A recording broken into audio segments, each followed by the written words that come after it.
Voy a tratar de explicar lo que es la función derivada, cuál es su significado físico y los usos que le vamos a dar nosotros ahora en física y vamos a ver las funciones más frecuentes, las derivadas más frecuentes. Esto no trata de sustituir una clase de matemáticas, sino que las explicaciones que yo voy a dar son explicaciones con sentido físico, pero más o menos para andar por casa, para nosotros poder trabajar. ¿Vale? Entonces, nosotros ahora mismo estamos con el tema de cinemática y sabemos que para poder localizar a un objeto en cualquier punto determinado, podemos tener la función r de t, que sea, por ejemplo, 5t cuadrado más 3t más 7. Todo esto. Y metros. ¿Qué es lo que me está dando esta función? Esta función me está dando la posición de mi objeto en cualquier instante t. Cuando quiero yo saber, por ejemplo, que t es igual a 3 segundos, pues simplemente sustituyo, por ejemplo, r de 3 será igual a 5 por 3 al cuadrado más 3 por 3 más 7 y metros. O lo que es lo mismo, 3 por 3, 9 serían 45 más 9 más 7. 45 más 9 más 7 y metros. ¿De acuerdo? Es decir, que serían 16, 51, 61 metros. Muy bien. Ahora, supongamos que no solo quiero calcular su posición, sino que también quiero calcular su velocidad. Hasta ahora la velocidad media era un proceso muy sencillo de calcular. ¿Cómo lo calculábamos? La diferencia del espacio recorrido partido del tiempo empleado. Así, por ejemplo, si íbamos a Madrid, que son unos 600 kilómetros, y tardábamos unas 6 horas, la velocidad media era de 100 kilómetros hora.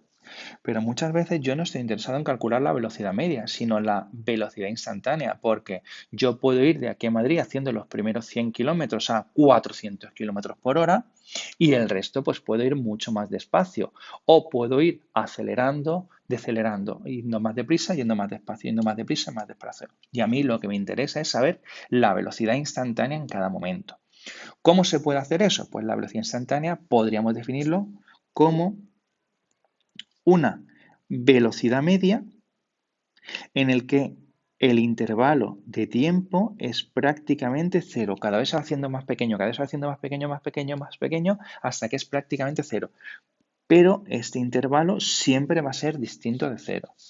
Es decir, que la velocidad instantánea sería el límite de la diferencia de espacio que recorre partido del tiempo cuando el tiempo tiende a cero, es decir, cuando esta diferencia de tiempo es lo más pequeña posible. Muy bien. Y esto es el significado físico de derivada. ¿Derivada qué es? La derivada es de una función, es el valor que me da cuando el límite de esa función tiende a cero. Es decir, que la velocidad instantánea podríamos definirlo como la derivada de la función rt con respecto del tiempo. Esto me dará otra función que puede también o no ser dependiente del tiempo. Ahora, de la misma manera también nos ocurre con la aceleración. Nosotros podemos calcular una aceleración media como la variación de velocidad en un intervalo determinado. ¿Qué ocurre si este intervalo determinado tiende a cero? Pues aplicamos exactamente los límites, es decir, la aceleración instantánea sería el límite cuando la diferencia de velocidad con respecto al tiempo, el tiempo tiende a cero. Y esto, como podemos ver, es exactamente igual que aquí, lo único que cambiamos las magnitudes. Con lo cual, la aceleración instantánea podría calcularse como la derivada de la función velocidad con respecto al tiempo. Y de esta forma podría obtener fácilmente la aceleración instantánea y la velocidad instantánea. ¿Vale? Ahora, muy bien. Ese sería el significado físico. ¿Cómo se traduce esto realmente en operaciones matemáticas? ¿Cómo lo paso al papel y al bolígrafo? Muy bien. Hay que decir que para hacer derivada existe una serie de derivadas fundamentales que son las que tiene la tabla adjunta y vamos a ver cómo se emplean. Nosotros vamos a hacer la derivada más sencilla. Primero, vamos a suponer que tenemos una función f de x cuyo valor vale 3, es decir, una constante. La derivada de esa función sería 0, es decir, la derivada de cualquier número vale 0. Muy bien, tengamos una función f de x que vale x. La derivada de esta función vale 1. Tengamos f de x que vale x elevado a n, siendo n cualquier número. Pues f' de x, es decir, la derivada de la función x, con respecto a x, tendría que ser a n por x elevado a n menos 1. Y también podemos calcular derivadas como sumas de pequeñas derivadas. Es decir, tengamos la función f de x sería igual a u de x más v de x.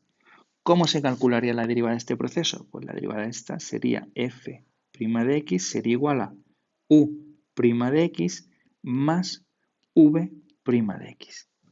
¿Cómo se traduce estos casos? Bueno, el primero y el segundo se ve claro, pero vamos a ver el tercero.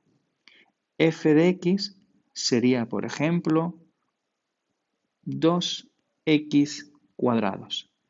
Su derivada sería igual a 2 por 2x elevado a 2 menos 1, o lo que es lo mismo, 4x. ¿Cómo se traduce la función derivada f' de x de esta? Pues vamos a suponer que lo que tenemos es la siguiente función. Vamos a borrar esto. Tenemos una función que sería 3x cuadrado más 7x cubo. ¿Cuál sería la derivada? La derivada de esta función sería 2 por 3x más la derivada de la otra función, más 3 por 7 por x al cuadrado. O lo que es lo mismo, este f' de x sería igual a 6x más 21x cuadrado. Y así podríamos seguir sucesivamente.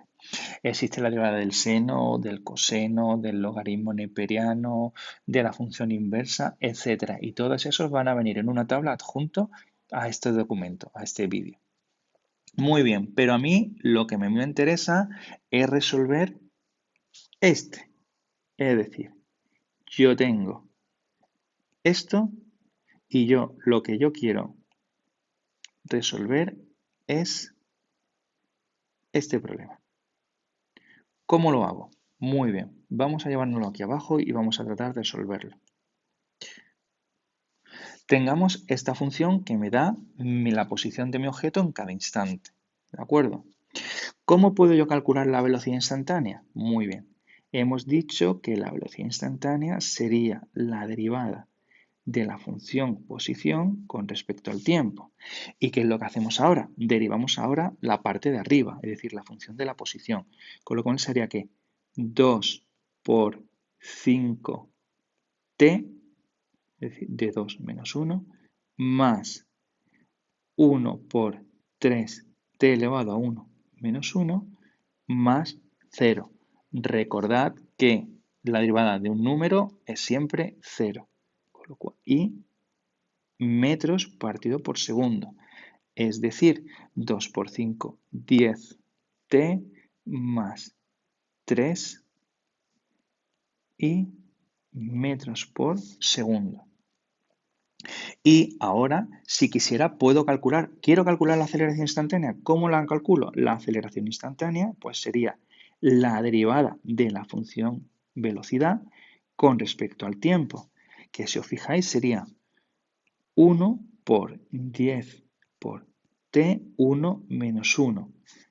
La derivada de 3 vale 0, con lo cual me sale que la aceleración sería 10 y metros segundo cuadrado. Ahora, ¿cuánto vale cada uno de los distintos valores? Pues ya habíamos calculado antes para R de 3, que era, si os fijáis aquí, 61 metros, 61 y metros.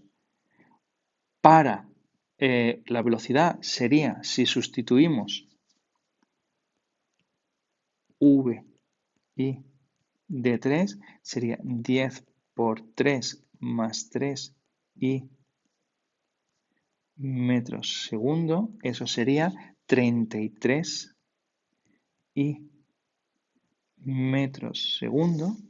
Y la aceleración vemos que vale 10 y metros segundo cuadrado, es decir, que no tiene t en ningún lado, con lo cual la aceleración sería constante y sería independiente del tiempo, da igual a qué tiempo, siempre sería constante. Si, por ejemplo, nos hubiese dado que la aceleración es 3t metros segundo cuadrado, entonces sí, esta aceleración sí dependería del tiempo y para i de 3 sería igual a 9 metros segundo cuadrado. Y con esto, junto con las tablas y los ejercicios que vamos a ir viendo, yo creo que es suficiente. De todas formas, si tenéis dudas, me las podéis preguntar en Classroom o si no, en una clase online. Un saludo a todos.